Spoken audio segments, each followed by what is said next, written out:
All right, it's about 9 o'clock, everybody. Good morning, everyone. For those who can join us today, maybe you guys can unmute and then say hello and then go back to mute. Good afternoon, everybody. Good afternoon. Hey, Harry. Hey, Harry. Good morning. Hey, nice to meet everybody. Kind of. Hey, good morning, everybody. Good morning. All right, let me do a quick roll call here. Make sure sound check's okay. I got Steven, Tim, Carlos, Dave, Emmett, Gary, iPhone, whoever that is, Jeff, Joseph, Mike, Min, Tom. All right. We have a dozen people here. Give it a few minutes here. Can anybody guess what I'm doing? We're going to talk, cook, and eat if you can. And do some do a tribute to one of my favorite TV programs, I Love Lucy. And you guys probably know that Ricky Ricardo, played by Desi Arnaz, his favorite Cuban dish is this dish right here. We're going to do a cook, a talk, and anything else you guys want to do here. I'm kind of grilling the chicken right now. Harry, what do you have going on underneath as far as like how is the heat? How's your setup there? It's hard to really see closely what's underneath the chicken. Okay, I just have some charcoal, and I'm actually using you guys as a test. So we're doing a couple of things this morning here. This is the folks at Jealous Devil. You probably are aware that they are trying to partner with me to, sort of pair what they call the world's best charcoal. So hopefully I'm the world's best rub. Like to think so. No, I'm just kidding. There's a lot of good products out there. So they sent me this thing. Have you guys heard of Bito-chan? Bito-chan, have anybody heard? No. Looks like. Okay, so have you ever had to, Nope. you went to a Japanese, sort of Japanese, what I call yakitori bar, that you eat the food on little skewers. You eat the little pieces of chicken and stuff like that. Yes. So that's called Bicho-tan charcoal. So the way it works is this is a big market because there are many Japanese type restaurants all over America and the world. So Jealous Devil decided that they would take their normal charcoal, move into the Bicho-chan market because they are really a very innovative company. I kind of ran into them last year by happenstance. I was approached by one of my friends who works for them. His name is John, and I was trying to get John to help me get my product into the big box stores. And John said, "Hey, I work for this charcoal company now, and I'm helping them launch their product line because John used to work in like Walmart, and he sold to all the big box stores. So he knew how to kind of get around the whole maze of big box distributorship. So for those on this call who ever tried to get your product into a big box store, it is almost impossible. So like a small guy like me, right? I would never make it to the buyer's desk in any of those big box type stores because they wouldn't even pay attention to me. So lucky for me, last year, John said, "Hey, my Jealous Devil company is doing a show. Would you like to come and help Dallas for the home expo?" So I said, "Yeah, sounds like fun. I can go to Texas, hang out with my buddies, T-Roy, James from AMM and Clayman, Baby Back Maniac, Ken, Dogfather." So I said, "Yeah, sure. I'll make a trip to Texas, hang with my buddies, and then go hang out with you for a couple of days at the cooking show." So long story short, if you guys saw the video, I ended up cooking for 2 days. And it was a hell of a lot of fun.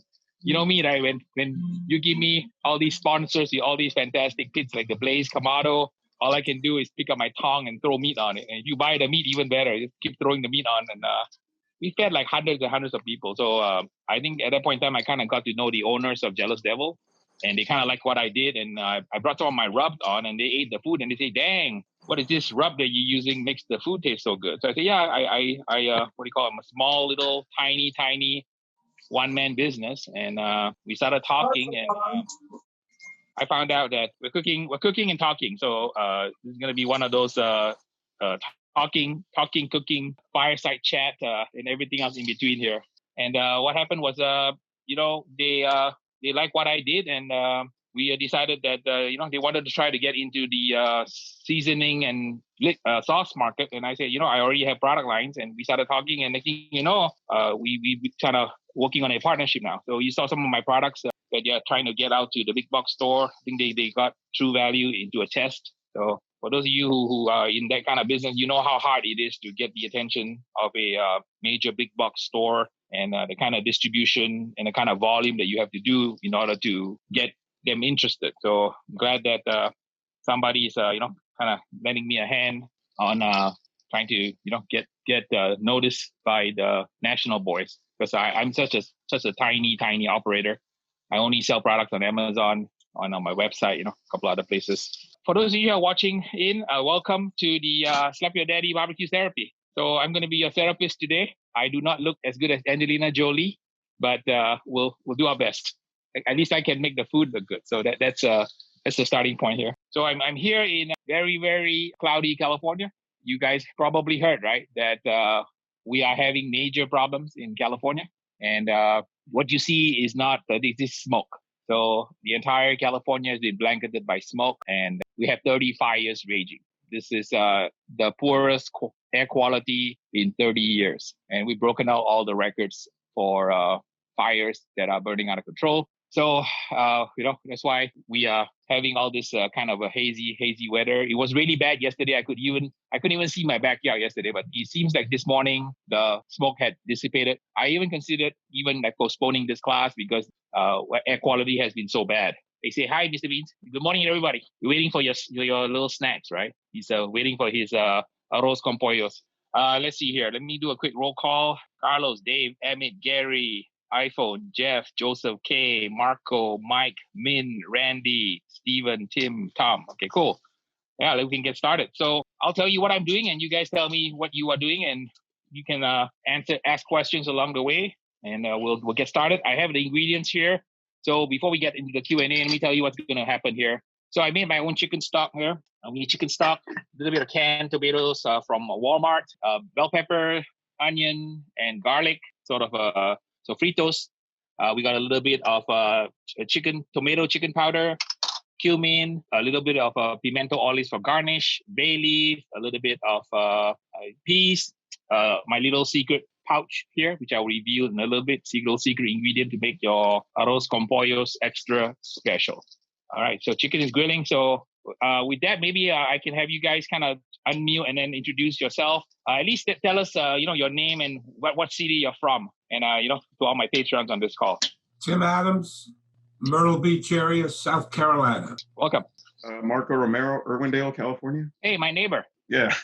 Home of sriracha. Yeah, it smells like sriracha right now over here. I heard that you can get tours, right? Yeah, you can get tours. Yeah, whenever you just got to sign up and go. And from what I hear, it's a pretty cool tour. I haven't done it myself. Yeah, I did it once, and it was fantastic. What was that? I did it once, and it was fantastic. Several years ago. Did you? Okay. Are you one of the people who sued the company for? Remember, I guess they got a lawsuit, right? Yeah. No, I wasn't. I didn't get myself involved in that.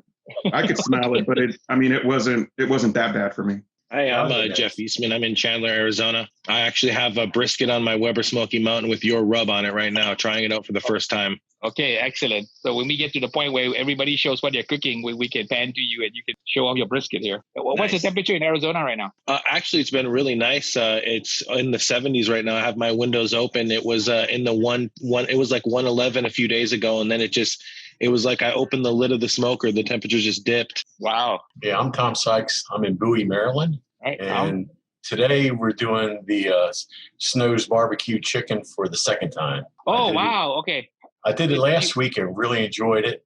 It fed my family for 2 meals. So it was kind of nice. Did the recipe that I posted kind of work out for you? Oh, definitely. Yeah, Tootsie's a fantastic sweetheart. And, just a, simple Texas style technique. And, just a good fire management, smoke, that's all you need. I guess I should mention, for those of you who are watching, the reason that the chicken is in a circle is not because I'm into crop circles. It's because the fire is here. I'm doing a test on the Bijutan charcoal here for Jealous Devil. So I'm kind of doing two things, testing their product here for you, doing R&D, and also trying to, see how I can give them some feedback on the charcoal, how they might want to market it, since this is going to be marketed towards people with yakitori style grills. It's a lot of chicken. I don't think this paella pan will fit all of that with the rice.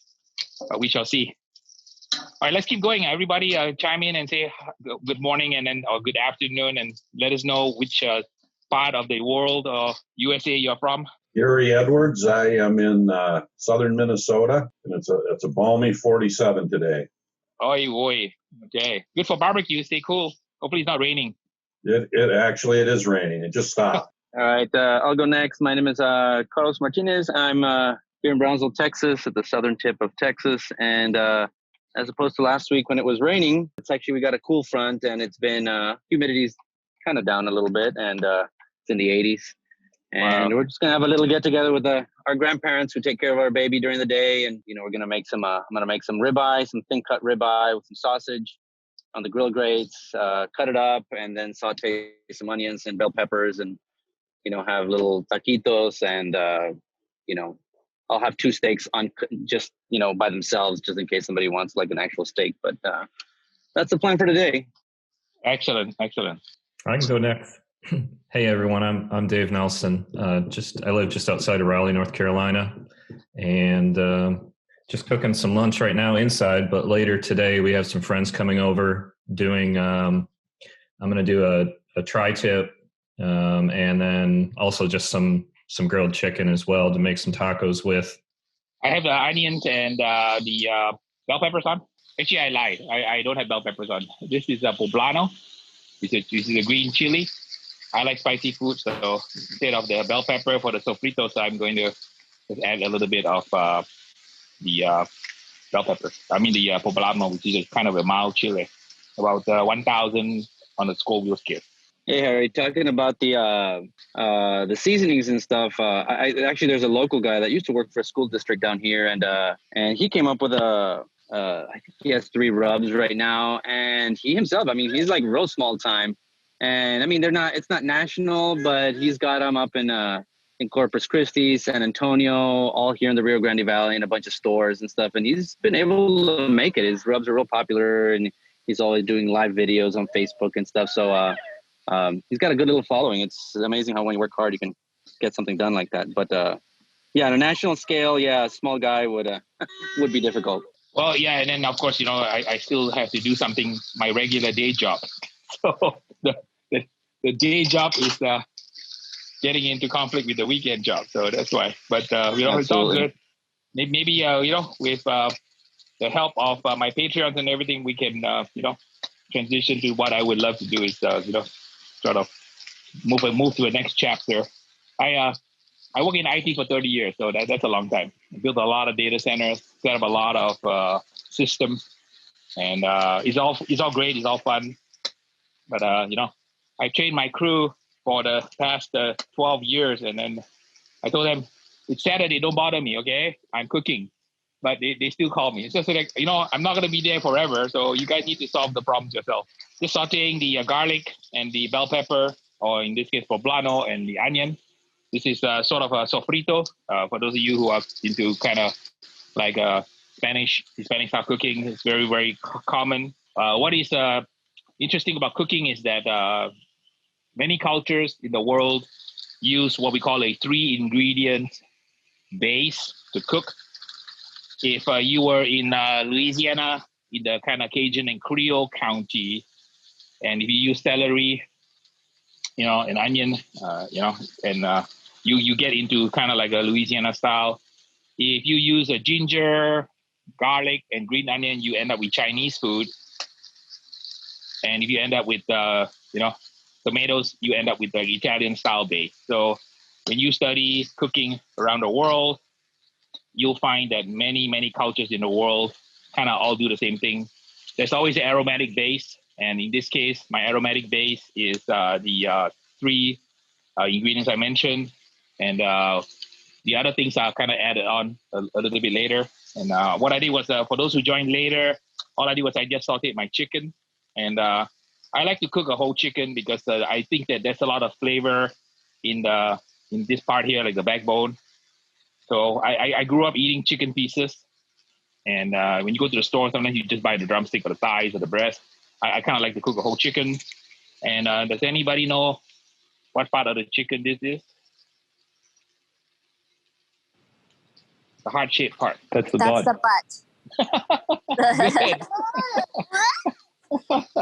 It's the south part of a northbound chicken. Yes. And what is funny is that when I ask my kids what this is, they have no idea. They think that chicken comes in a styrofoam pack.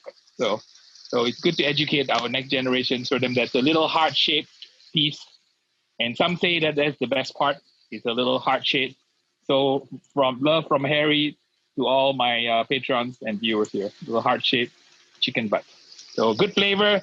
Never don't let it go to waste. And whenever you have extra chicken pieces that after you cook, we always throw in the stock pot. So I made my own chicken stock here. So this is just bones I've collected over time. And you guys see me cook a lot of videos. We don't waste any morsel of food. Every scrap of meat is repurposed into stock or adobo or curry or something like that. So this one's ready to go.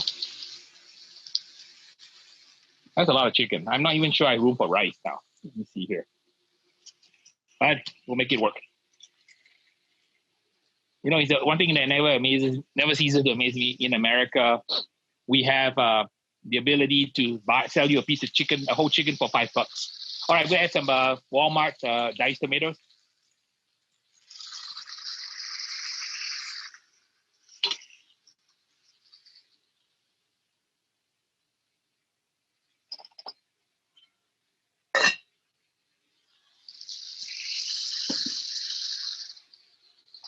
The chicken broth. So while I'm doing this, be happy to answer any burning questions you guys might have.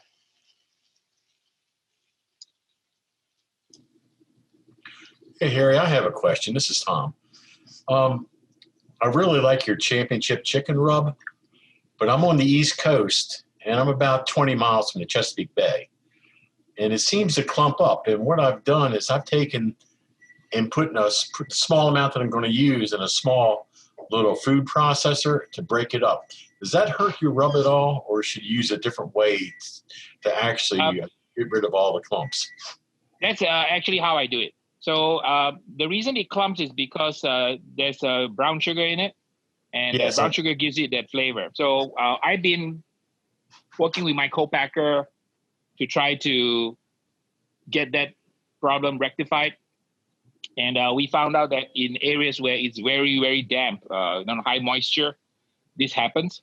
So you are doing exactly what I do. I try to break it up. And if you have I have a spice grinder, actually a coffee grinder. But so I just pulse it a little bit. For competition, right, I like it a little bit finer. So if it clumps up, I'll pulse it and I'll use the reground chicken rub when I cook my chicken in contest. That way, there's less, it pours a little bit evenly. The clumping doesn't hurt the flavor, but in terms of if you're a competitor, you want a very even appearance.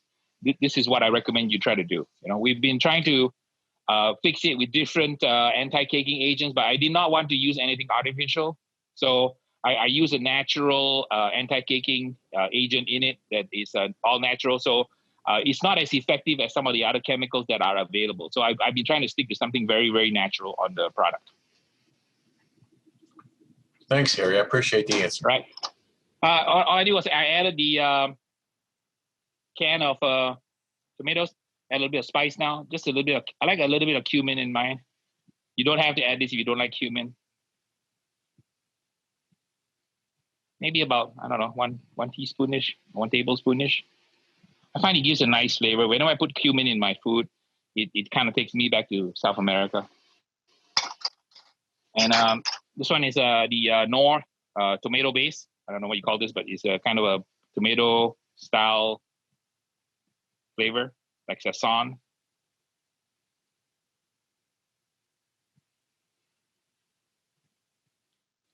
This is a little salty, so just use it sparingly, and some Turkish bay leaves.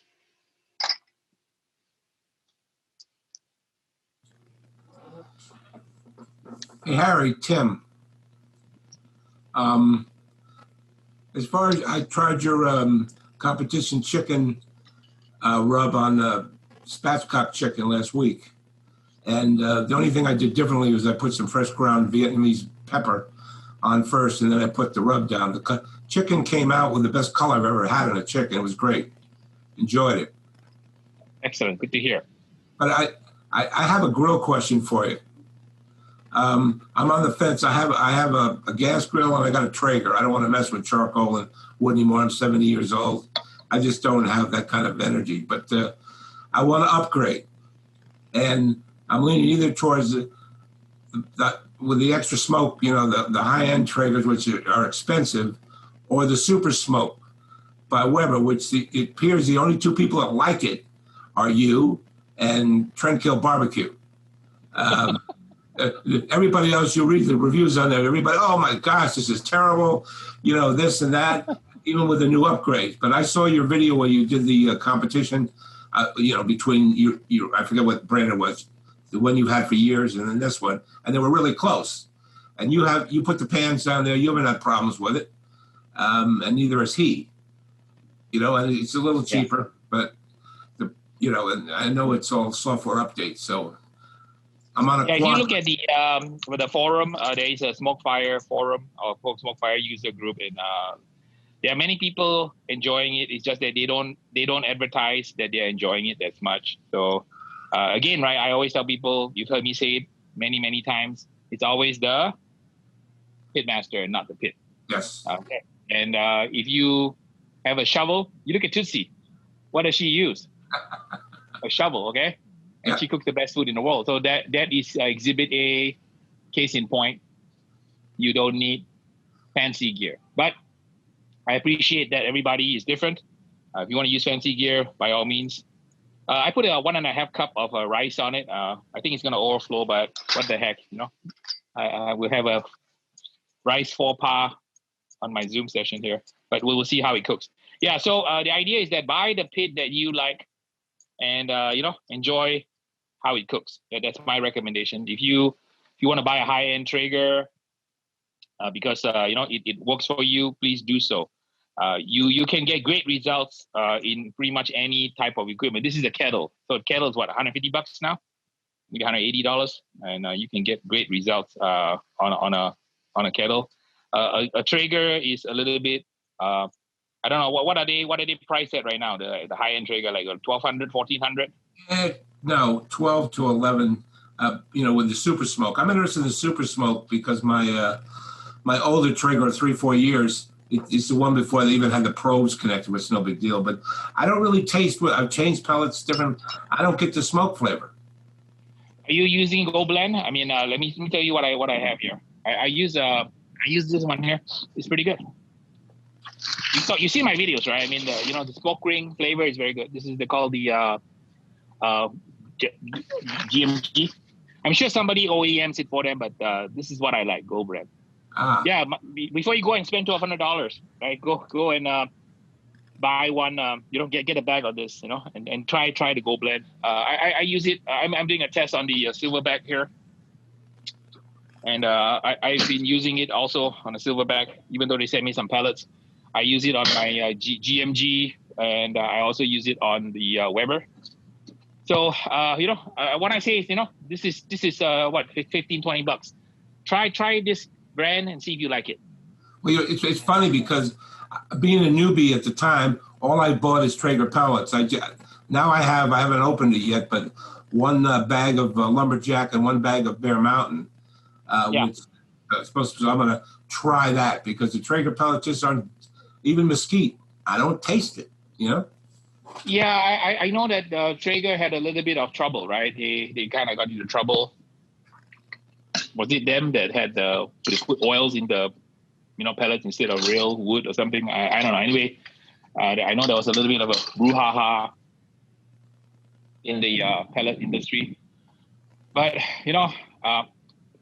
I'm sure the Traeger high end is very good. I've not actually used it myself, so I cannot comment directly. But for people that I know, my good friend, Danielle from BBQ. Yeah, he's one of Traeger's spokespersons. I've talked to her. She really likes it. Of course, she's a spokesperson for the brand. She's gotta like it. But I think that those are things that you want to try. You can there's a huge range of choices for pits. And I always tell people just find something that you enjoy cooking on it, and use good technique.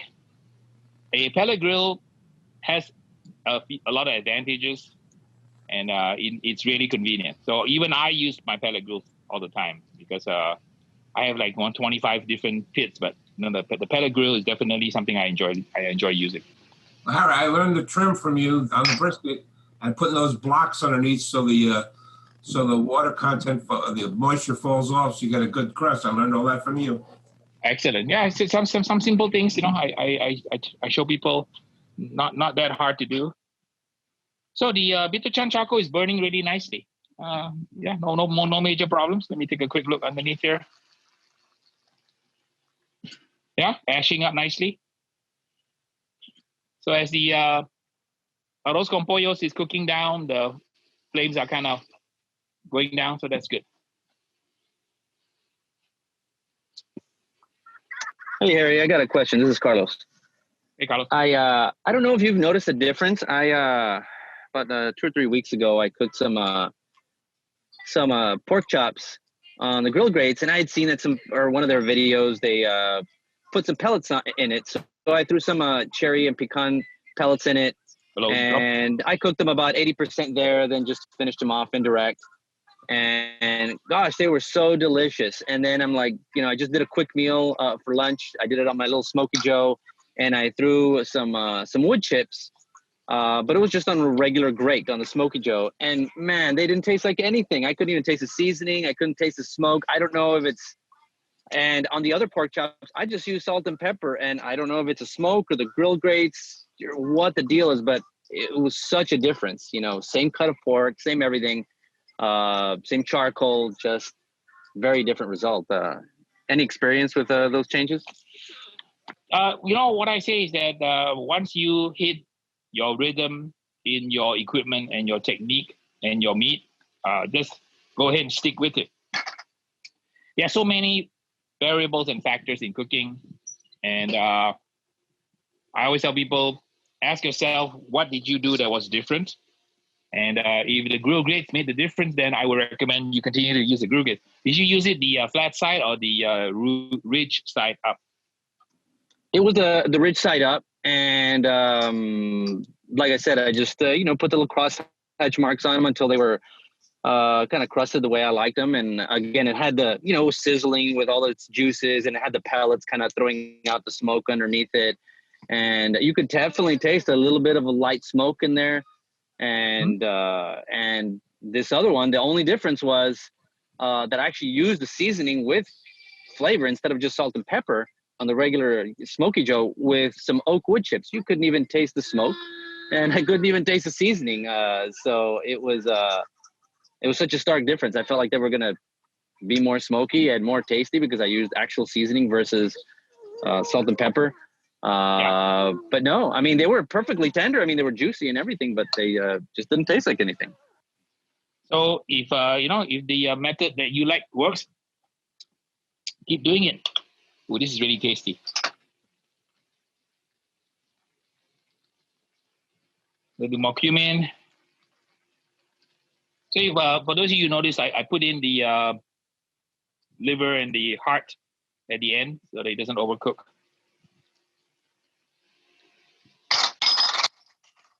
A little bit of this, more of this.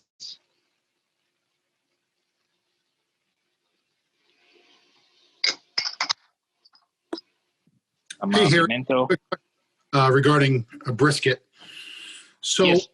I'm trimming up a 10-pound brisket right now. It's a USDA prime, and I noticed that this brisket didn't have much of purge in the cryovac. When I look at your briskets, almost all of them have a good amount of purge in there. Have you ever noticed the difference from purge and no purge? Okay, protein is about 75% water. Have you ever had beef jerky? Beef jerky is about 25% water. So purge is going to be normal for the most part. And if you have more purge, that means that it's likely that the carcass has been sitting in the cryovac longer. That's pretty much what it means. And If you buy the meat from a approved food source, Yeah, I got it over at Costco. yeah. So if you buy one and it has little purge, it means that the meat is fairly fresh. I mean, it's not been sitting in the cryo vac a long time. So, again, it's a 3-hour argument in Jerry Springer fist fight. Some people like to buy with more purge because they feel that it's been sort of aged within the cryo vac. Some people say, no, I want to buy with no purge. So, I haven't really noticed any difference. I usually leave my briskets in the fridge. Mm-hmm. And I have a refrigerator in my laundry room, and I usually buy briskets and I throw them in there, and I usually don't cook them until maybe 10 days later. So if you see more purge in my videos, is because a lot of the briskets that I buy, I like to kind of let my briskets sit. It's just me. I mean, from my competition heritage, I like to have meat that's a little bit aged.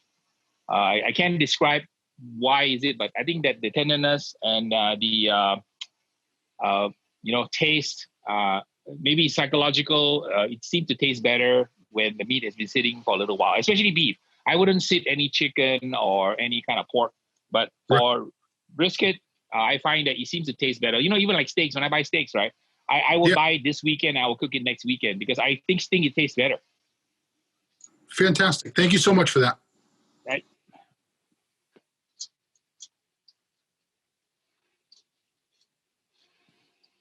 Hey, Harry, quick question for you. This is Ryan in Phoenix, Arizona.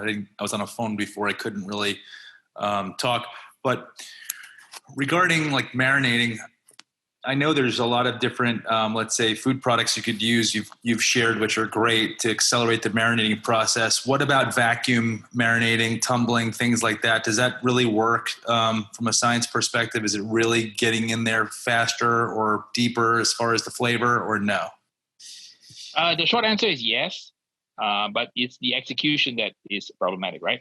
So you know that when you buy your chicken in the grocery store and you look at the label, right, it says here up to 15% solution included, right? You seen that? Yeah, usually like a salt solution.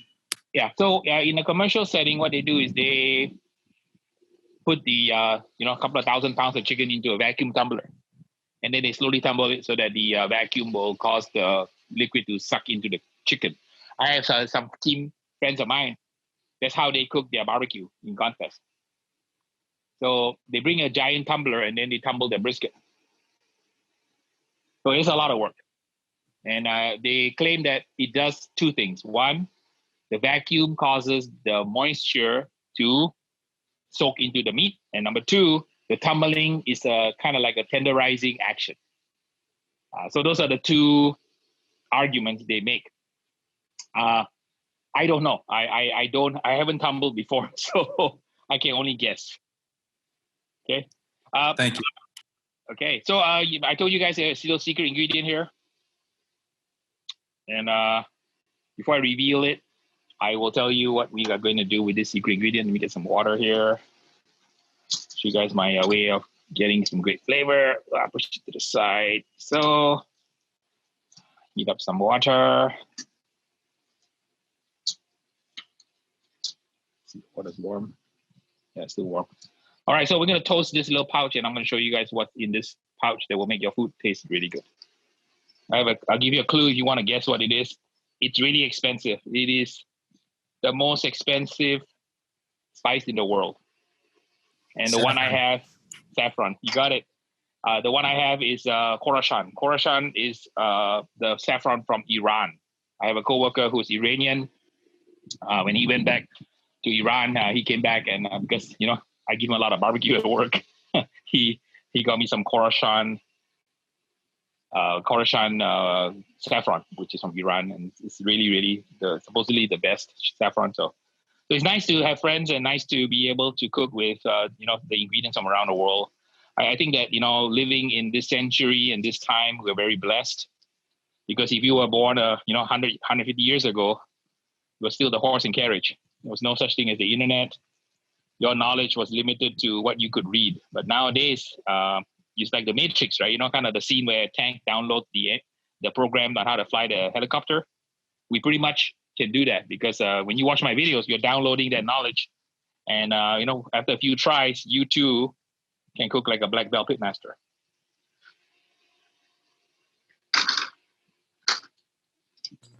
Hey, Harry, Tim again. Yep. After the cook's finished, are you giving this away like you normally do to someone?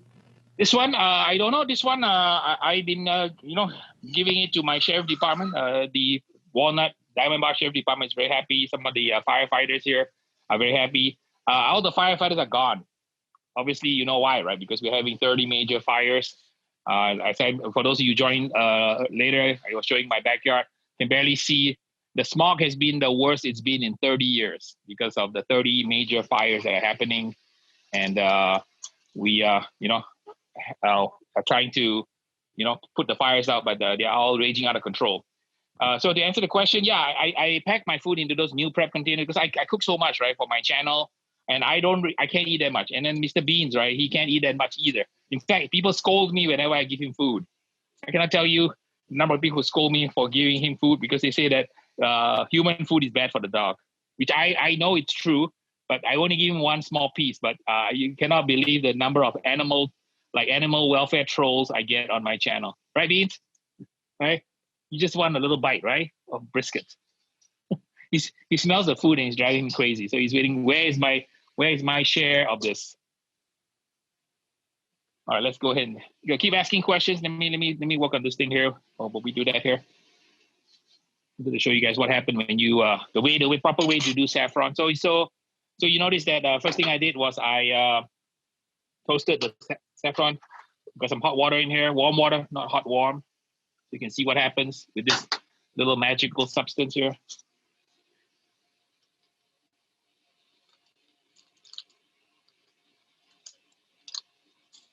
Uh-oh. See, this is what happens when you talk and you're not paying attention, right? And you burn the most expensive spice in the world. So you guys know that this is not a tape session, it's a live session. So while Harry's talking, he burned the saffron. All right, let me get some more from the house here.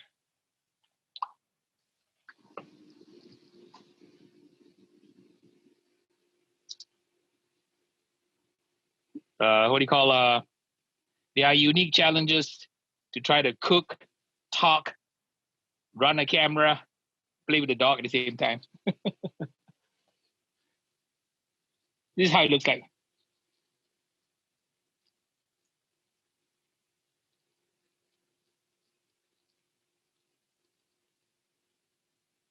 Can you guys see this? Hopefully.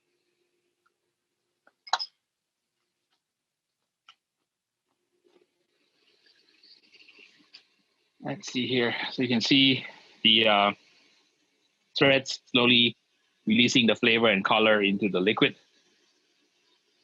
All right, who wants to ask the next question?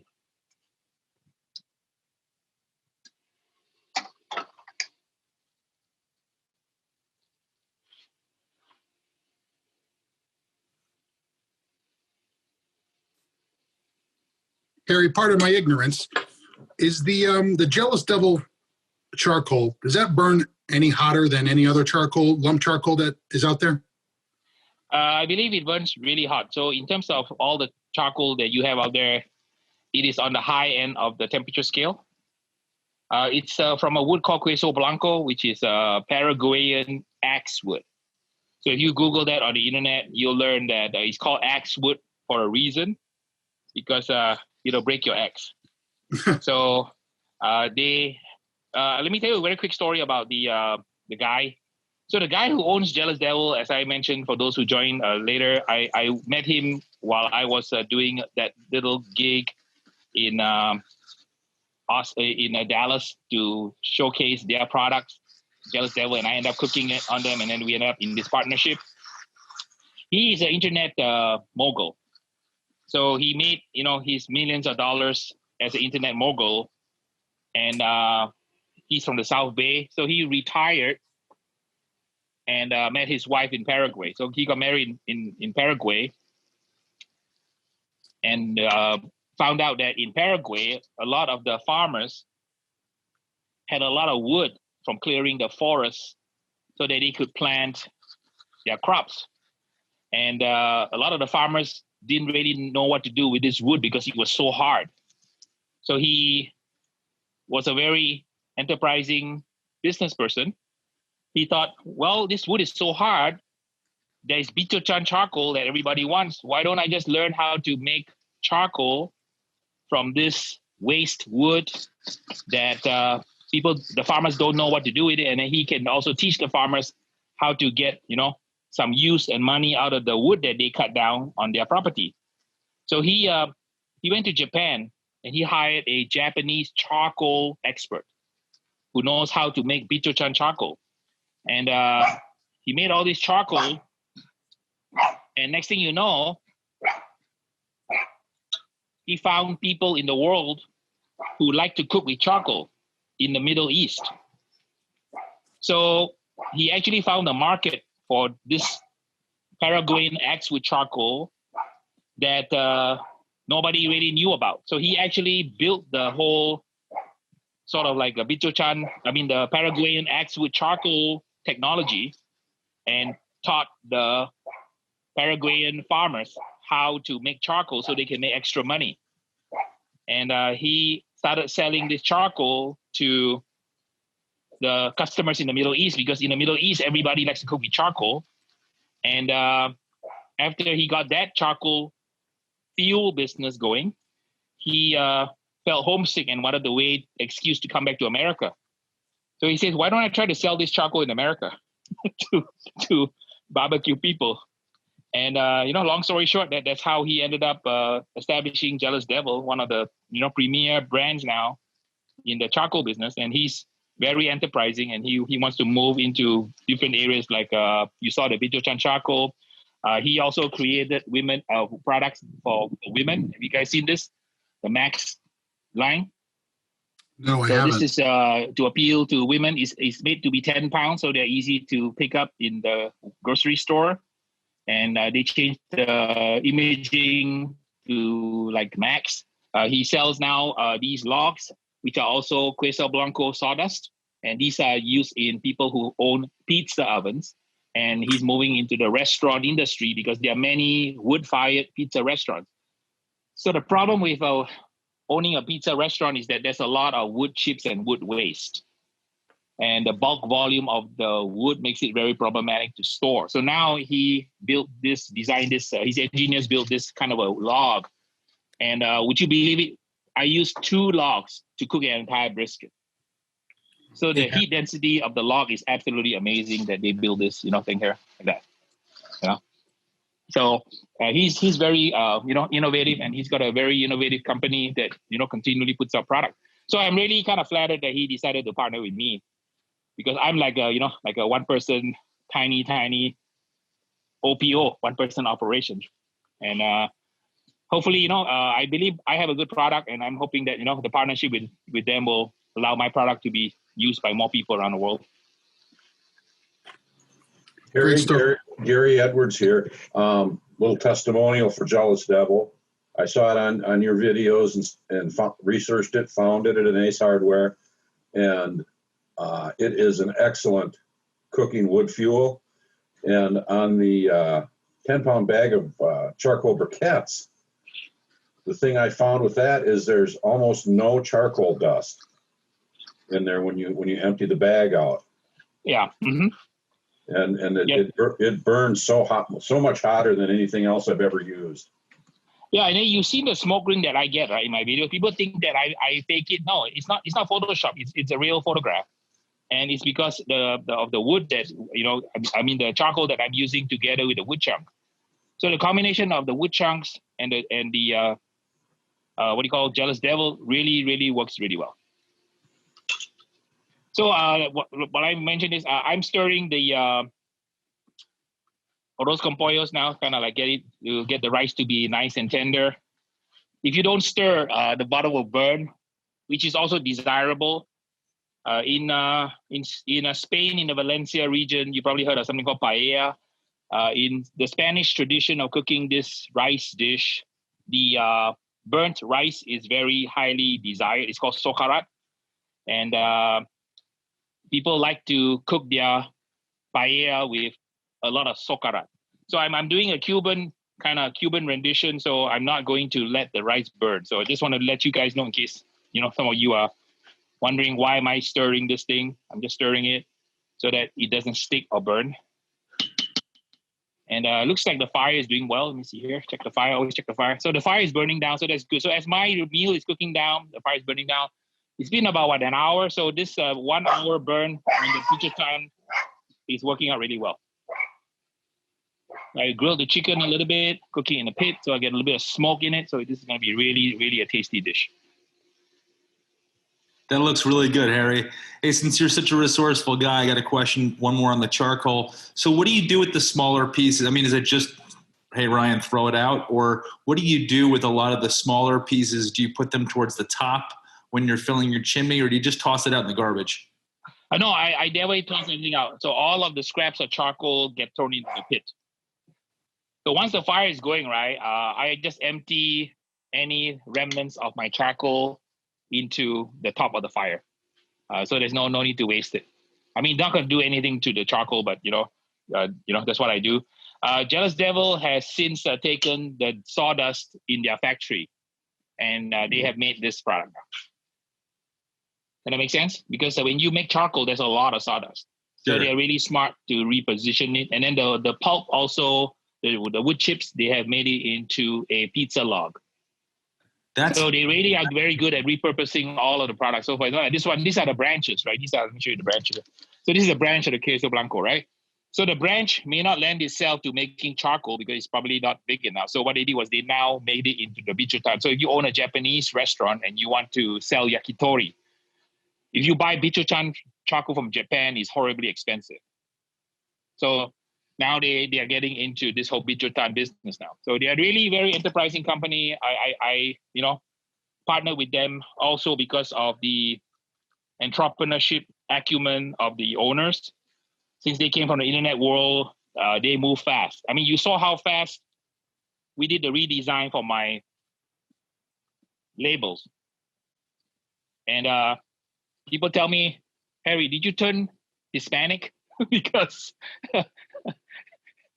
the graphics, definitely either you like it or you love it or you hate it. But I did not want my mugshot there, but their marketing experts said that that's the way to sell product is you got to put your mugshot on it. So I say fine. So we compromise on a caricature of me on the new label. And to give you an idea of their level of expertise, I couldn't afford this, but they hired the top advertising agency in San Francisco to design the label. So you've seen my label. My label is very cartoony because that's kind of how I am. I have a cartoon character. So they had a top design firm in San Francisco design the label, and that's kind of how the design ended up in the final form. So, because I spread barbecue love, I told them I want the rub to have the word love rub. So I'm going to have chicken love, steak love, pork love. I'm going to have a whole range of products that I already have designed in my head. And I was just looking for an opportunity and an outlet to, do more products out there. I have 6 sauces in my head, probably another 8 different rubs. But my day job is a little bit time consuming. So not so much time to pursue my weekend job. But, that's why you guys are here, encouraging me and helping me out here. I think it's pretty cooked. Get a spoon. Not for nothing. You encourage us too, so we appreciate you so much. Not at all. Let's see here and get a spoon, give a taste test. So does anybody have any burning question on any topics? We will do Stump the Pitmaster here. I'm sure you guys have cooked, and all my students that I taught all had the same problem. Meat is too dry, meat has no flavor, and it's not tender. Wow. I wish you could be here. This is absolutely amazing. It's absolutely delish. Harry, I got one for you. I got cooked 1 pack of brisket, and I ordered it from mail order, and it was supposed to be like 12 pounds, and it came in at 10, and they refunded me some money for it, which was great of them. Anyway, so it was 10 pounds, or maybe it was 8. I trimmed it, for our backyard. And she was so small, I was asking questions on the website. This was before I was a patron. And should I wrap it or not? And I got an answer from one of the barbecue websites, don't wrap it. So I didn't. It still took 8 hours. And I used your method with the blocks. And I was spraying it.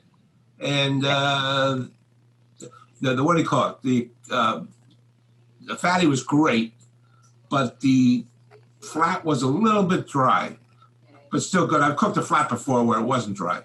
And I was thinking the next time I do one to inject the flat only. I don't know. What do you think? It depends on the kind of beef you have. What kind of beef is it? It was it wasn't rated that way because it came from local farms in the Kentucky area, and they were all like wandering animals, Like okay. So it's what I call a heritage, what do you call, raised by a farmer. Oh, before you go on, let me tell you what I'm doing. I'm putting the saffron here. You see the threads here, right? You see the golden color? Yeah. This is what happens when you put saffron into hot water. You should toast it a little bit also without burning it like I did. That. So just put it in here. That gives a fantastic color and flavor to the food that you have. When you have a heritage cow, really, it's a completely different type of a cook. Because you have to rely on the farmer who raised the cow as to what characteristics of the animal are. Some animals are tender, some are not. So you just have to kind of go with the flow. Also, when the farmer may have 1,000 head of cattle, and you may just end up with one particular cow that is tough. So it's kind of hard to gauge from one cook. Restaurants and pitmasters are very picky about the kind of brisket they buy. I mean, you guys know that when I compete, I use Snake River Farm Black, and it's about $265 for one brisket. So some people like to cook, like in LA, they like to cook Brent beef. Brent beef is a well-known brand here. Some people could like to cook Australian A9s. There's a guy named Kevin Green from Florida who's importing them from Australia. And they are absolutely, absolutely amazing. You've seen some of my videos cooking the Australian A9, which I think is probably, in my opinion, better than the one from Snake River because a really great flavor. All right, so this dish is done. I'm gonna try to get it off. See here, I can do that without burning myself.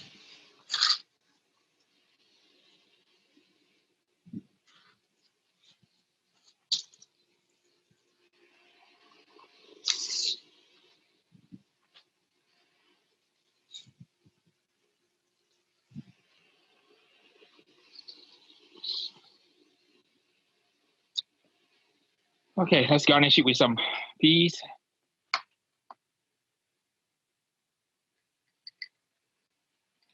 If you don't like peas, don't put peas in. I know some people hate peas. And some leftover pimento. Hey, Harry, are those frozen peas that have just been thawed out, or did you cook them first? No, I actually cultivated in my backyard and I slaved over them. No, they're frozen peas from Walmart, okay? You guys notice there's a theme in a lot of my cooking and my videos, right? Anything that I can find in my local Walmart is fair game. I'll give you a taste test here.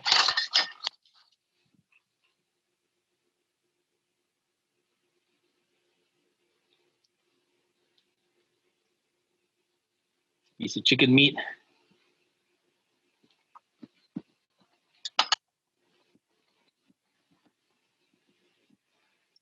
I wish you could taste this. That tomato base with the flavor of the chicken and some of the spices. There's a little hint of the cumin. I don't know, cumin always reminds me of like a smoky, sexy kind of flavor. And this dish is super easy to make. Hey, Harry, that looks great. I see the olives are probably going to give a good saltiness to the dish. What about a little bit of like a Portuguese sausage chopped up? Might be a nice little, accent to that, huh? Absolutely. The paella, by way of tradition, if you learn a little bit about the paella, the paella is a rice dish, right? A one-pot rice dish. This is actually cooked by many cultures in the world. And I used to cook a lot of one-dish type dishes because I guess you guys know my story, right? I'm a widower. My son is 30 years old now. My daughter is 28. And when my daughter was 3 years old and my son was 5, my wife, their mom, passed away. So I raised my 2 kids by myself. So I did all the things that were needed to, be a household person.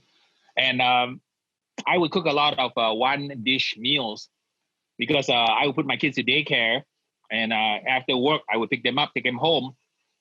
I would make a lot of these one-dish type meals, either in the slow cooker in the morning or in the rice cooker after work. And then this would go on the rice cooker or simmer on the stove. And then I would give them a bath, get them changed and everything. And then by the time we finish all that, we would come downstairs and then dinner would be ready. So you see me do a lot of these kind of one-dish meals in my channel and in this Zoom session. I'll show you guys how to make all these super duper easy type meals. For example, what we just did, using a paella pan, you can actually have a nice party, invite all your friends over and cook for them in an outdoor setting. And if the weather is nice, you can actually invite your family and friends over and then do a little sit down, chit chat, and then cook great food. And I'm going to try to showcase more of those kinds of methods because I want you guys all to be able to cook on any kind of grill, any kind of smoker, any kind of pit. And, with not a lot of fanfare, not a lot of production, not a lot of fancy ingredients, to just create great, great food. Pretty much everything you saw me cook in this hour all came from one store, Walmart. So I just made one trip to Walmart, bought everything, and then put on a beautiful meal. And then this meal will, I can't eat all of this, so I'm going to pack some and then try to give it away to I'm going to try to find the fire department. I went there earlier, but nobody was there at the fire department. I guess they're all fighting the fire, so nobody's at work.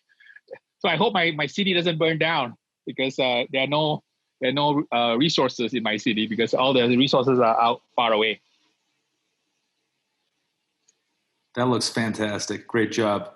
Let me get Mr. Beans. He's been jumping on me the whole time. You guys haven't noticed, but he's been. All right, Beans. What do you want? You want a piece of chicken? I'm getting in trouble again, right? Because people say, oh, there's what do you call this? Onion. Dogs can't eat onion. Dogs can't eat garlic. So I always tell people, just one bite, it's not gonna kill you. Get a piece of chicken here. I also want to point out, in case you guys did not notice, right? So the reason that you can cook a paella so quickly is because we grill the chicken. So I like to grill my chicken because grilling the chicken gives it extra flavor, and it kind of allows you to cook outdoors, have fun, bring out bring out the inner pyromaniac in you. I'm gonna let Mr. Bean's portion cool down a little bit before he burns himself trying to eat the food here.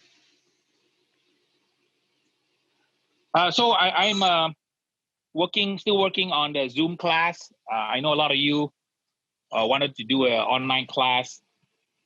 I've been teaching on backyard classes for 12 years in my backyard, and we do a 6-hour 0 to hero with 20 items. I've been working on some ideas on how to make it work in Zoom. What I'm going to try to do is see if we can do it in 2 sessions. One, the class starting on Friday after work. And I got to figure out how to do that so that the time zones doesn't be a problem. Maybe start at 5 p.m. LA time or 8 p.m. East Coast time. Part 1, do 2 hours on teach you guys how to make a rub from scratch.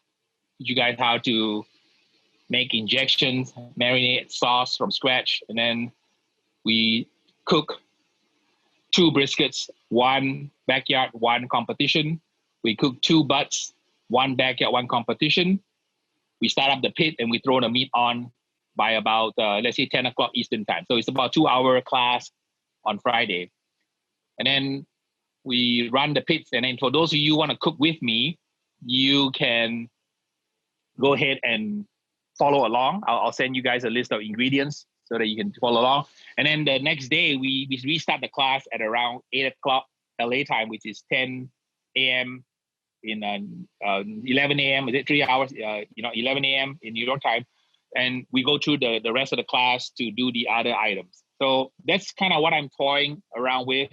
Let me know if something like that would be interesting to you. That way I can still continue to do classes. I have friends now in LA who started doing classes, but I'm still a little leery because I am at the at-risk age group. And I don't want to get you exposed or get me exposed to, unnecessarily, because we lost 190,000 plus souls already. And I don't think, it's not getting any better anytime soon. The only guaranteed way not to get it is to physically distance yourself. So there's no easy solution with this crazy pandemic that's affecting all of us. Let me see. Mr. Lee, you ready? Okay. So we have your food here, and hopefully I don't get in trouble here. There is a little bit of onion in here, and I know you want to try. Okay, here we go. Let me try it here. Okay. A little bit of Arroz con Pollo love for the dog. You like it, Beans? Got even a pea for you here. A green pea. No? Are you eating the pea? I guess he ate the pea. You like peas, Beans? Some people hate peas, and so I always ask, if people like peas before I put peas in, because sometimes when you put peas into the food, it upsets people. I know it seems like a lot of people are upset that I use mustard on the meat. I don't know why. Have you guys heard of people who don't like mustard?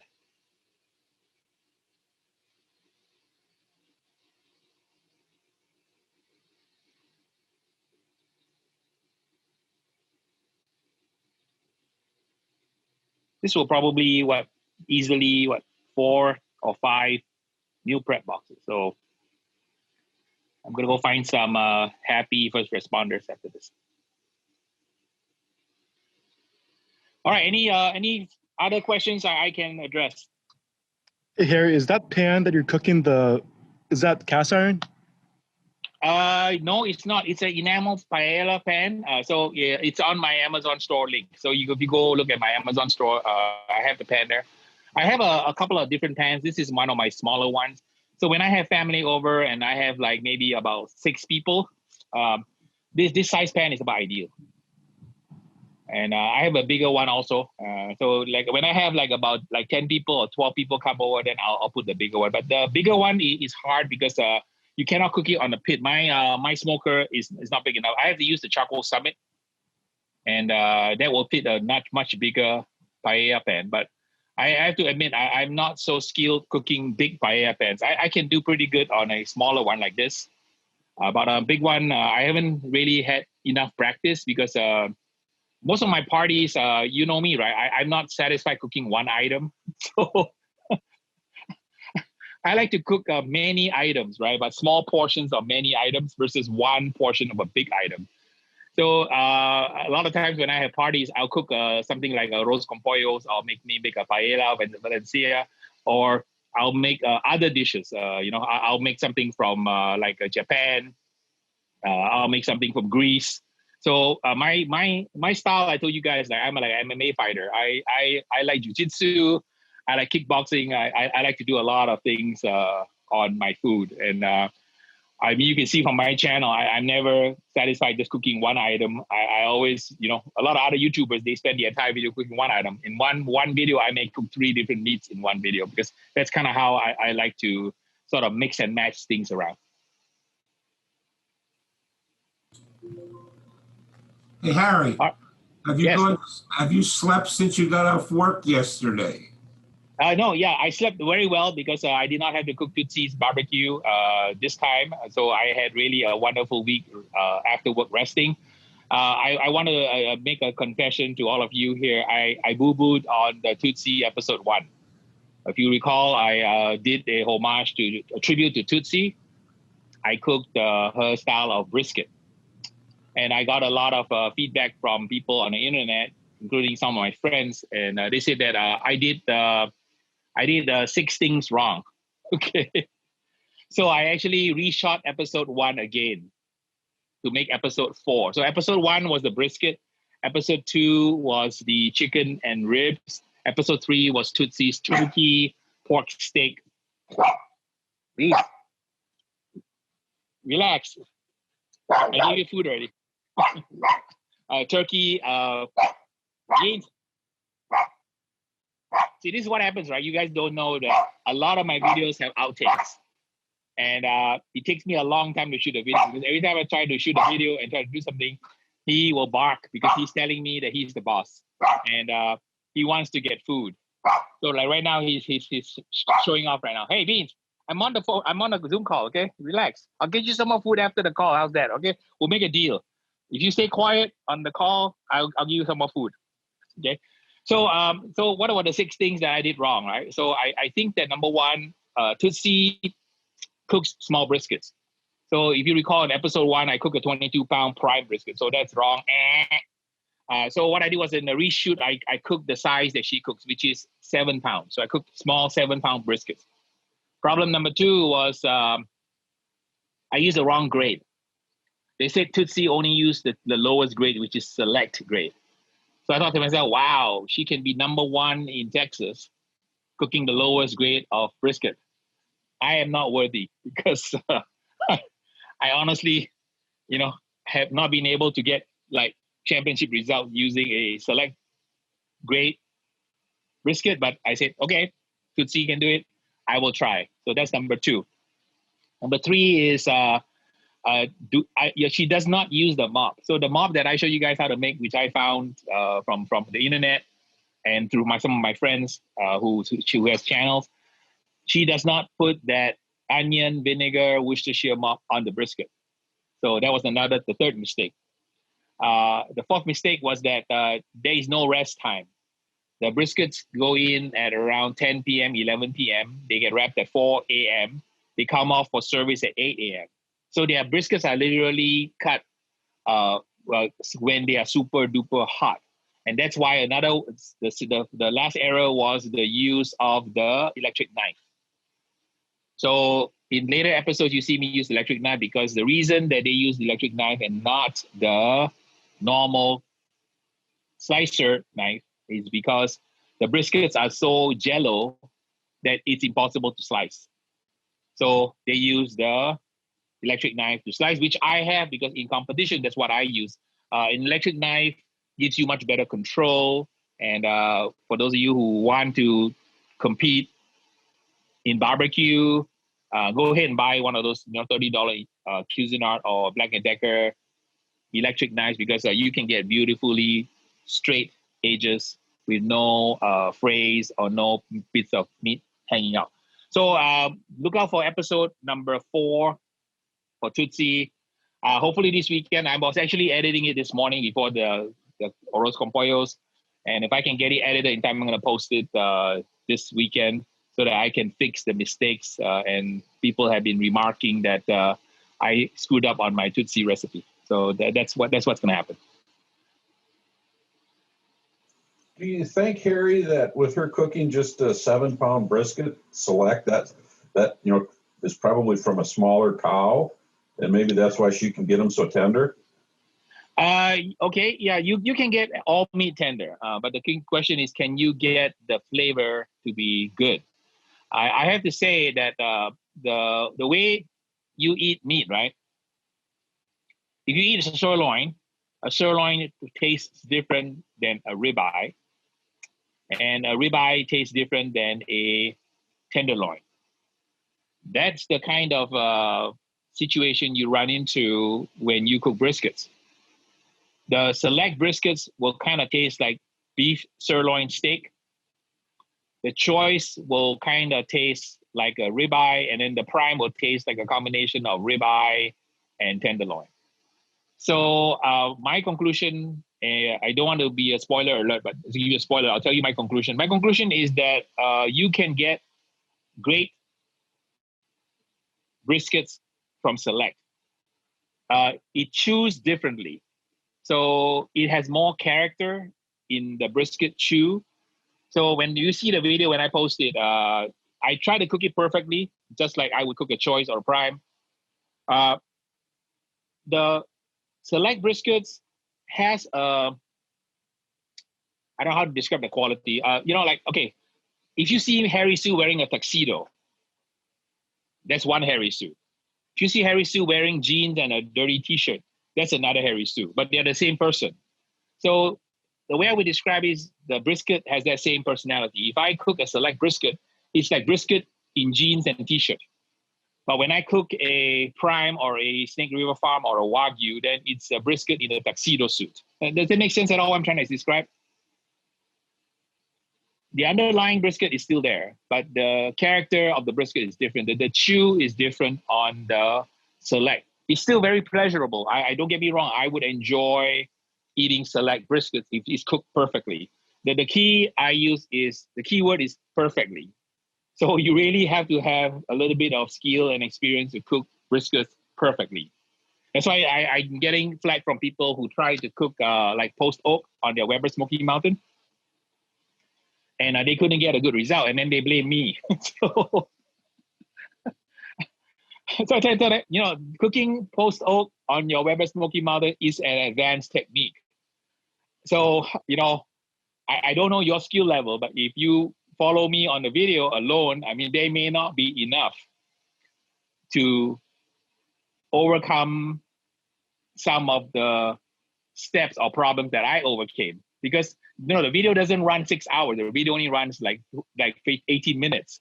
So you may not see everything I did to do fire management with post-oat logs on a Weber Smokey Mountain 22.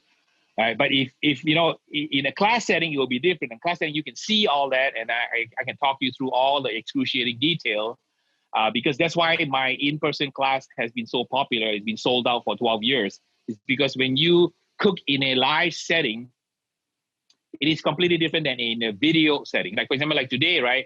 You saw me cook the item here live.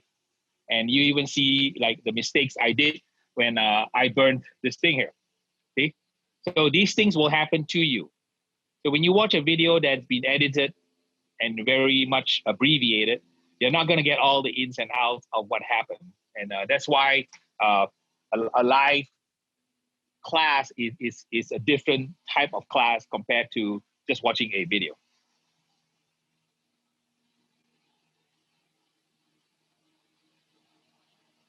I had a quick question here, if you had a second. Sure. I'm currently, as I said, I'm cooking that brisket. I'm about 3 hours into the cook right now. And I'm noticing that I don't really see a whole lot of smoke at this point coming out of the Weber Smokey Mountain. It's pretty much, the temperature's there. It's running steady at 225. Is that something that we really need to worry about? Do we need to see an actual visible smoke? The answer is no. The pit, once it settles down, is doing its thing. What kind of charcoal or wood setup did you do?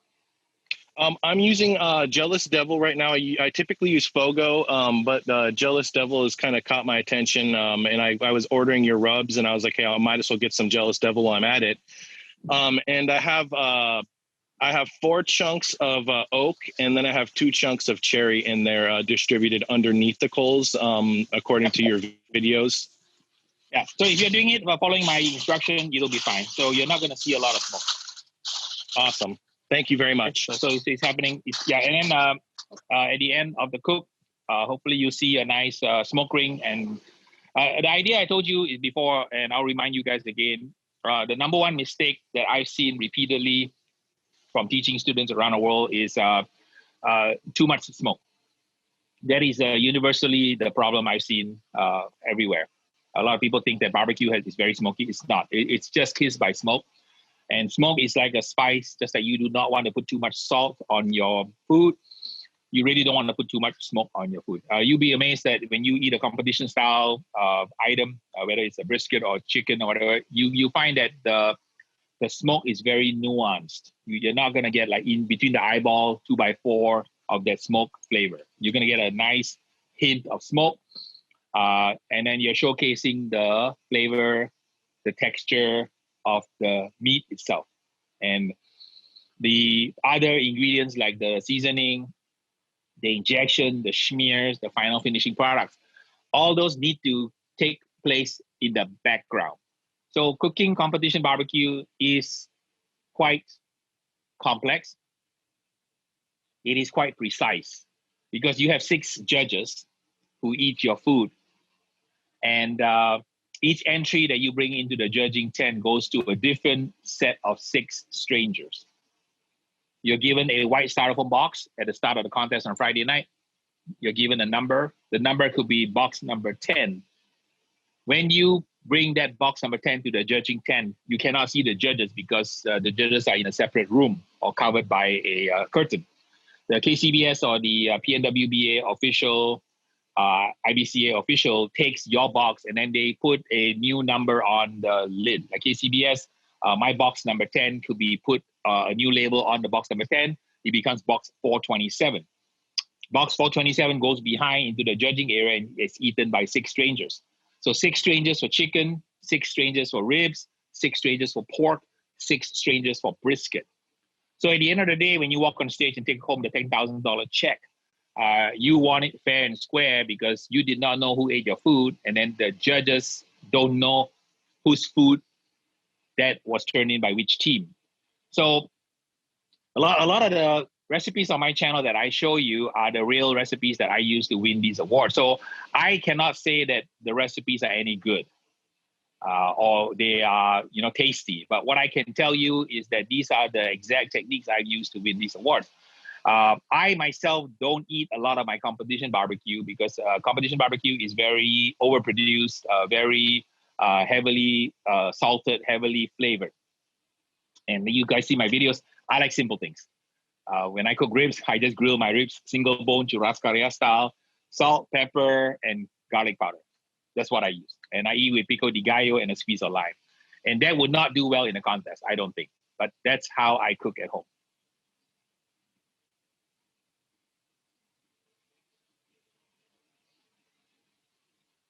All right, any more questions that we can pause? I've gone over by half an hour, so hopefully, whoever those who stayed on, I appreciate you guys staying on here. So I'll wait about 10 seconds and then see if anybody has any last questions. If not, we can wind down this session. Hey Harry, this is Carlos. I do want to attest to what you were mentioning about the smoke. I know when I've done smoked bacon and other things in my Weber Smokey Mountain 14, putting the chunks underneath, you're like, I always used to think, yeah, you need to see some visible smoke, but you don't see anything. But you go up and take a whiff of the vent and you can smell the smoke coming out. You just can't see it. And my results have been really, really good doing it that way. So yeah, at least out of the little WSM, you don't have to see anything. Yeah, people don't believe that from a $300 smoker you can get championship results. It's never about the pit. It's always about the pitmaster. It's never the cooker. It's the cook that matters. You've learned from me that a lot of it is based on science. A lot of pitmasters out there are very, very good, and they can cook better food than me. They've won many more championships than I have. I have some friends who have won like 200 grand championships, So they may not be able to explain to you why it works. But what is unique about the way I approach it is that I'm a very, very curious person. I always want to know why. I'm not satisfied on the how and the what. I'm one of those weird people that I drive my teachers crazy because I'm always wanting to know why.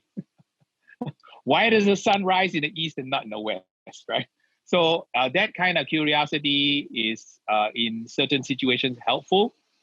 In the case of reaching the pinnacle of what I call barbecue perfection, obviously I cooked barbecue before I started competing in the competition circuit, and I never knew that my food was any good. But I approached barbecue with the same kind of zeal as I approach anything that I'm curious about in life. Like when I first had that magical taste of Texas brisket when I arrived in America in the early 80s, I went to Texas Tech. My classmate took me out for food, and they took me to a barbecue restaurant in Lubbock, Texas. And I ate one bite of that brisket, and I thought, dang, how can meat taste so wonderful? I've never experienced this brisket in my entire life. So I actually spent many, many years cooking and failing at brisket and trying different methods. And when I finally figured out how to cook brisket, it was so simple. Cook until crust sets, wrap in foil or butcher paper, remove when probe tender. You know, I went through all this journey of going through all these elaborate recipes and trying all these different books, and none of them would consistently yield those results that I wanted. And I proved that this 3-step process works by winning so many awards and contests. And then I started teaching. I have 250 students, 250 classes, and 3,000 plus students, right? And I know it works. So I want to teach the world simple methods that really work, not proven by me, but proven on the competition circuit. So when I show you something, it's not only something that I did, but it's used and eaten by 24 strangers at a contest. Beans, what are you doing? He's trying to catch a fly with. You doing a wax on, wax off, Beans? Okay, so with that, Harry, any final questions before we conclude? Yeah, I got one. Tim. Yep. Excuse me. The offset crowd always talks about good smoke, bad smoke. For us who use pellet grills, do we have to worry about that? No, because the manufacturer or the inventor of the pellet grill already figured it out for you. The pellet manufacturer already figured it out for you. So you don't have to do anything. If you run your pellet cooker according to the manufacturer instructions, you are going to get a good result, period. That's why the millennium crowd, they all want pellets. And not only do they want pellets, they want to monitor the pellet and their meat on their cell phone. So that's why even Weber had no choice but to jump into the pellet market, because that's where the world is going. There's obviously a people who want to play the records, right, the LPs, and there are people who want to play the MP3. The world will be like that. So, you know, the old, tube music amplifiers are making a comeback. So just like the old vinyl records are making a comeback. I believe that in the world of barbecue, I am pretty agnostic. So I really don't care if you have an offset, you have a kettle, or you have anything in between. The key is good barbecue is good barbecue is good barbecue. You got to teach people how to love what they cook on and cook on what they love. So if you love a drum, hey, more power to you. You love a Southern Pride rotisserie, more power to you. You love an Oiler pit, more power to you. You love a Smoky Joe, more power to you. My job is to teach you how to tease to get the maximum potential from any device that you have, because the device doesn't matter. That's the message I want to try to get across. The device does not matter, so long as you know what you're doing.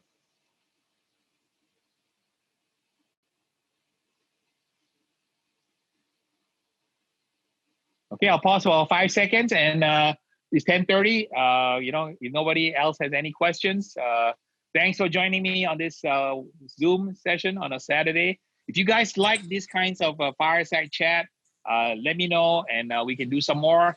If you want me to change the format, we can change the format, and we can do anything you guys want. Just learning how to operate in this new online world where we can be together, but not physically. Thank you so much, Harry. We appreciate you. All right, bye. Bye, everybody. Thanks a lot, Harry. Have a good weekend. I have one question, Harry. Yes. When can we buy your brisket? I really want to taste your brisket. Okay. All right. So let me see. This is Saturday. I'll try to do another brisket one soon because next time I do it, I'm gonna do it differently. You know, last time I had brisket, we sold out in 30 minutes, right? And everybody, some people bought like I don't know, 10 pounds of brisket. So what I'm gonna do is this, right? Why don't I do this? If I can have time, I'll go cook a case of brisket, and then put it into 2 pound containers, right? 2 pound meal prep container. That way, more people can enjoy the brisket, because I want you guys to taste like a reference point, right? So if you taste that reference point in your brain, you can say, okay, so that's the what Harry does, and if you want to try to reach what Harry can do, using his method, then you have a yardstick. Because when you watch a video or you see me talk or you hear me talk, it is not real. Like that's why my class is very useful, because people come to my class, we cook together and we eat together, and we kind of sample it together. That way they know that what they ate in class is what they can confidently execute at home. A lot of my students are beginners, so they don't really know how to cook. So when they go home, they find out, they tell me that I'm glad that it was an in-person class, because sitting with you side by side, cooking with you side by side, and doing what you're doing is very helpful. And in the virtual world, we can't do that. But the next best thing I can do is cook my food and then, let you guys taste it, so that you, in your brain, say, okay, so this is what Harry means when he says that the smoke ring is good. This is what Harry means when the taste is right.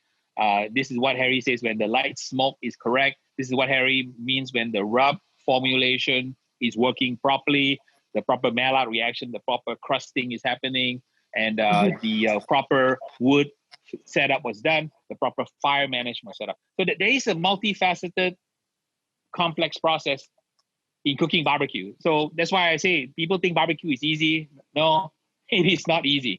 No. There are at least 12 different major steps that you have to get right. And every step builds on each step. So it's not like you can do it at the end, it'll be fine. No. The process begins from the time you buy the meat, and buying the right kind of meat, all the way to the final product, as to how you finally finish it with the right kinds of seasonings, the right kind of moisture, the right kind of painting on the final au jus, and so on. So it is a long process. So I think that once I get my thoughts wrapped around how the class might work, we will get to that point. But I'm gonna definitely see if I can find time to cook a case of briskets, and then put it in the freezer, because the brisket in the freezer will last 3 months easy, 3 to 6 months easy. That way, if I make it, then I can have people who are my Patreons and my students who want to taste it, swing by and pick some up. Okay. Now, I'll be the first one there. Are you still doing your pop-up, right? So you're still taking orders every weekend. So when you do your pop-up, do you sell every meat, or you just sell brisket? So right now I'm just doing brisket and ribs. I tried chuck beef short ribs, just for fun to see. But to be honest with you, the cost is too high. And I noticed that I get the 3-bone slab from my supplier, and the 2 bones on the outside shrinks in. So it's really hard to sell 1 bone, because everybody would want the middle bone. And you can ask your supplier if he will sell you the upper chuck bones. So a cow has 13 bones, right? Yeah. So not all the bones, the meat on the bones are the same size. So you want to buy the one that is the bones are from the higher up in the chest of the cow. It's not easy to find. Yeah. So and that's why when you go to Franklin, I think Franklin sells 1 bone for like $45. Yeah, that's insane. Yeah, I mean your food cost alone is at least what, $10 to $12 per bone, right? That's your raw cost. Yeah. So you gotta sell it for at least 3 times that amount. And like you say, the smaller bones don't look as impressive as the big bones. I'm not sure it's that easy to find all the big bones, because they are reserved. Unless you know a good supplier. Like I go to Restaurant Depot. And I try to cull the biggest ones I can find. But if you can find the bones that are higher in the chest, those are bigger. If you use the one at the bottom of the chest, right, those are kind of small. Yeah, it seems like it's on the bottom of the chest, because on one side of the slab, you can see the muscle fibers going diagonal. and then on Yeah, the so edge, so your it's like supplier is fat. not selling you the prime short rib. No. The highly sought after short ribs are the upper bones. Yeah. So he's selling you the lower bone. How much is he charging you? I think 6 something a pound. Okay. Yeah. So it's about $30 for $30. each, Yeah. So for 3. yeah, so that's about right. So Mhm. you just need to tell him to scold him and say that your teacher told him to sell you the big one. Stop giving you the scrawny ones. At first, he sold me the whole, just the bone where the ribeye is, right? Where the ribeye is removed. And there was no meat at all. Yeah, that's called the back rib. Yeah. Yep. So I returned that, and that was only 3 something a pound. I thought, wow, that's such a great price. And then when I received the box, it was just bones. Yeah. Why don't you go to Restaurant Depot and try what they have? Yeah, I will. I'll try that. Yeah, Restaurant Depot usually, like the one in my city, has a pretty decent meat, and I can get usually some decent short ribs from them. The back ribs also are good because the back ribs have more meat on them. So you have to find back ribs that don't have all the meat shaved away because they shave away all the meat for the ribeye. Yeah.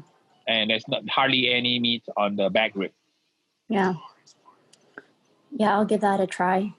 So my supplier sells Snake River Farms, and you actually buy yours directly from Snake River?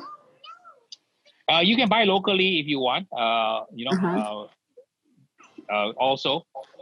I don't know how much he's charging you a pound, like $9 a pound. Six something. Okay. Mm-hmm. Is it gold or black? I believe it's black. Okay. Yeah, that's a decent price. So a brisket costs you $100. Yeah, it's cheaper than trying to buy a meal order.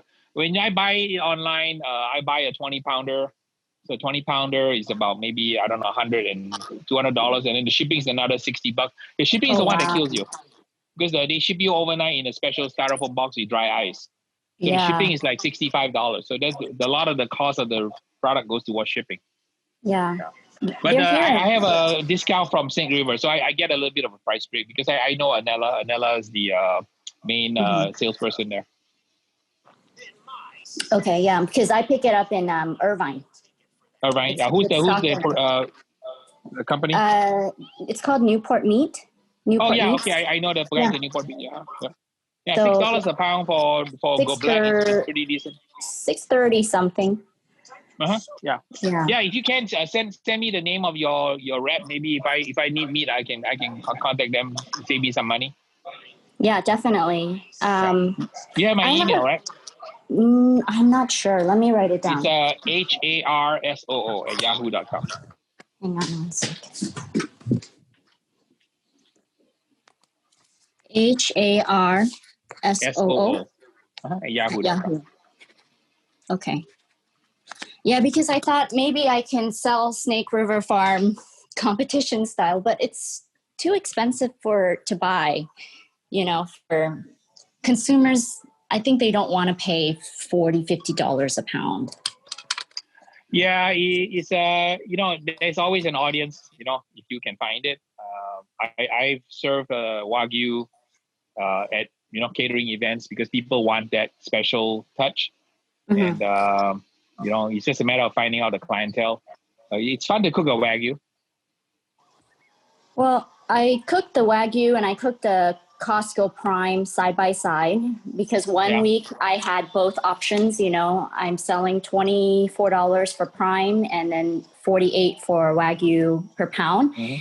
And there's some customers that bought both, and they were saying the Prime was just as good as the Wagyu. And I noticed that the Wagyu, when it was at 205 internal temperature, and it was still not soft enough. I did the peanut butter test that you taught. So you cook it longer. Cook it until it's done. The point of the Wagyu needs a little bit of TLC, and sometimes if people who are not experienced, they don't cook the point correctly.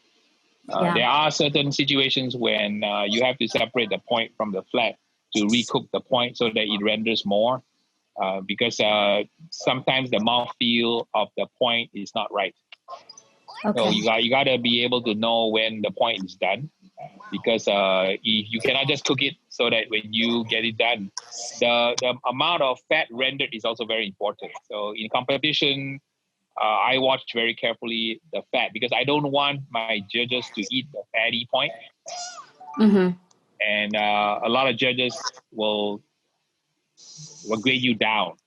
Mm-hmm. So you got to nail the point on your Wagyu. So when I trim the Wagyu, I already am making mental calculations as to how I'm going to cook the Wagyu, because it's not a robotic cook. You got to look at the meat that you got when you trim it, competition style. You got to see how can you get the best out of the point muscle as well as the flat. And if needed, right, I on occasion I've had to separate the point to cook it longer because the point was exceptionally fatty that day. So for me, it was the opposite. The point was already soft enough, but the flat was not. Yeah, then you would then separate the point and then cook the flat. Okay. Yeah, you got to be versatile. So do what you know to be right. If the collagen hasn't rendered, then the collagen hasn't rendered. That's the animal. So the way you handle that is if the point is done on that day, you just separate it and then cook the flat longer. Just wrap it up a little bit of jus and you're good. Okay. Hey, Harry. Yes. This is you Ryan. guys are still on? Hey. Nice to talk with you too. And Winnie, thanks. I mean, it's very interesting your perspective on things. So that's kind of cool to hang out after. Do you have time, or is this still cool? Yeah. Yeah. Harry? So you know how there's always this one time in your life that you'll never forget where you had something and it was amazing and you always wanted to recreate it, and maybe it's still a challenge because you haven't been able to master it. Well, I want to ask you what yours was. For me, it was a Thanksgiving meal, and my cousin at the time was dating this guy. His mother made this turkey. I'm telling you, it had crispy skin, and it wasn't deep fried. As far as I know, it wasn't fried. And they didn't have air fryers really back then. It was crispy, garlicky, and the garlic wasn't like a roasted garlic. So, it didn't cook for too long, and it was salty. It was the best turkey I ever had in my entire life. And like every bite of skin had this light golden crust. I've never had anything like it. And I don't know if you know how to make that, but I have not been able to recreate. That's like the grail meal of all meals. I would have walked away on that one too. Maybe I was overshooting with the question. Yeah, turkey is what do you call? There are so many ways to cook turkey, right? So off the bat, crispy skin. Crispy skin is not that easy to get on turkey because turkey skin is really thick. And using the Peking duck technique is helpful for turkey that way. The hot water? Letting it dry out in the refrigerator. Thinning out the skin is also another trick you want to consider to get the turkey to come out right. You want to, work on the skin a little bit by brining the turkey and drying out the turkey in the refrigerator. And that would help with the skin, makes the skin lose some of the fat. And also, when you cook it that way, there's probably greater probability the skin will be not so tough. Also, buying the right turkey. Some turkey brands have thin skin. Some have very thick skin. So you just have to kind of tweak the bird, tweak the skin preparation method.